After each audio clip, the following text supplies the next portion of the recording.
and the poor and the disadvantaged in Western economies, the homeless, the aged, are really very poorly off.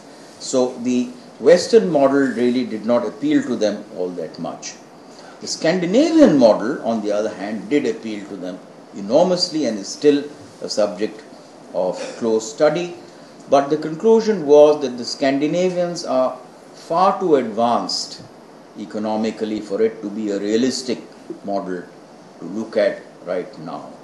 And so it was kind of kept as something for the future, but certainly evokes interest.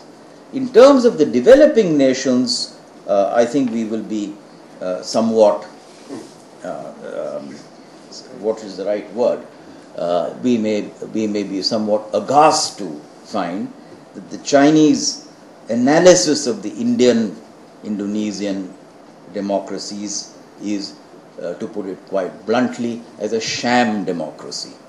And the reason why they say that is that it is a democracy which works for maybe 200 million people, but not for 800 million people, and give or take 20, 30, 40 million. And that whilst the vote gives legitimacy, legitimacy is not earned by performance. So there is a conflict there on what gives legitimacy. Does a vote give legitimacy, or does delivery of result give legitimacy?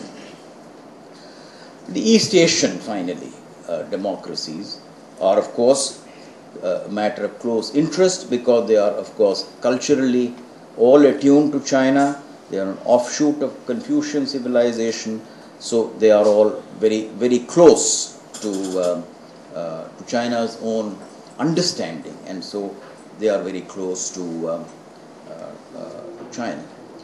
So the conclusion of all this kind of lot of study and messing around with different systems and looking at them is that they came to the conclusion that there are certain things that are required to get out of these evils of corruption and disparities and moral decay.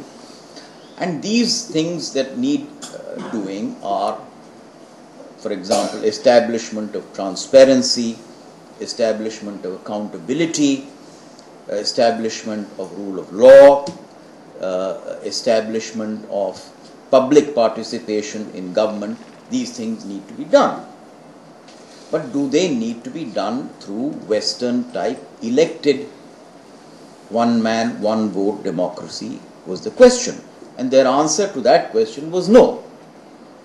So the way the Chinese have tried to finesse it, and this is what I have termed as Confucian democracy, is the introduction of transparency, accountability, rule of law, and public participation in government in a graduated process through a method not using Western democracy, but using their own internal resources. And the reason why they did that was, they said that no system will ever work in any country if it is not rooted in the cultural matrix of that country. If you try and impose a system from outside which cannot take root in that country because of its culture, it's not going to work. It's like transplanting a plant. You put it in a soil. If it's not used to that soil, it's not going to grow. So they said whatever grows in China will have to be such that the plant has to grow in Chinese soil. If Chinese soil is fundamentally Confucian, then we've got to get a plant that will grow in Confucian soil. So how do you get transparency, accountability, all of this in a Confucian way, which will marry with the Chinese kind of thinking, is the challenge that they are facing. And there are some very interesting experiments that are going on to do this. For example, take Take democracy. I had a very interesting argument with a young lady in Sichuan University. We were talking about democracy, and I said, well, we have a democracy, we can write what we like in the papers in India and so on. This young lady got up and said, well, we think we have democracy also. So I said, how do you have democracy? Can you write an article about Hu Jintao or Wen Jiabao in the People's Daily? She said, no, I can't. So I said, well, there you are. She said, wait a minute, can I ask you a question? I said, okay. She said, I read an article in the Times of India which said that in the schools, 50% of the teachers in the primary schools don't attend school, and 50% of the nurses in the primary health care don't attend work. So, what do you say about that? So, I said, what do you mean? She said, well, if democracy means delivery of basic services, then do you have democracy? You just said you had democracy. Anyway, we went on in this argument. So, it shows that there is a different conception of what is the meaning of democracy. Again, coming back to this fundamental idea, what is legitimate? Is it delivery of goods, delivery of services, delivery of something, or is it establishment by the vote? But the Chinese have also accepted that a certain amount of accountability has to be driven by public participation. And public participation comes in many ways. So, here are the ways that they are trying to experiment with accountability in public participation. One is village level democracy. Now, this is very interesting, and because this is something we have tried to introduce as Panchayati Raj for a very long time. It was one of the innovations of Rajiv Gandhi way back, more than 20 years ago, which is really not fully taken off. But village level democracy, where there is voting in all the villages, and there is voting in all the villages in China now for village level posts, and it's public voting, and it is in many cases contested voting is actually happening.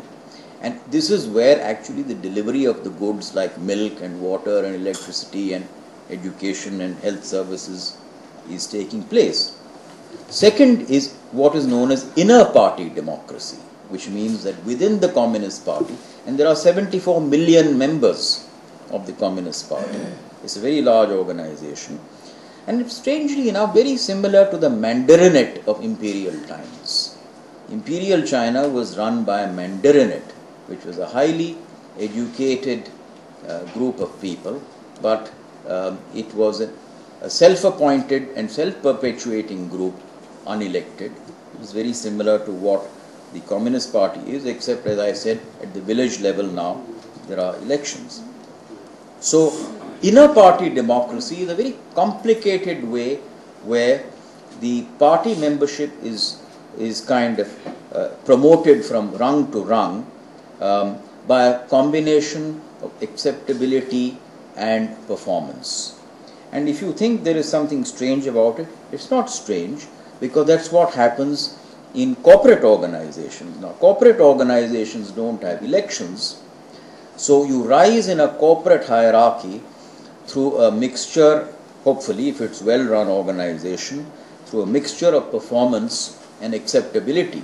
If your performance is very good, but you're a horrendous boss, you shouldn't be promoted. On the other hand, if your performance is very bad and you're a very humane man, then also you shouldn't be promoted. You need to be both.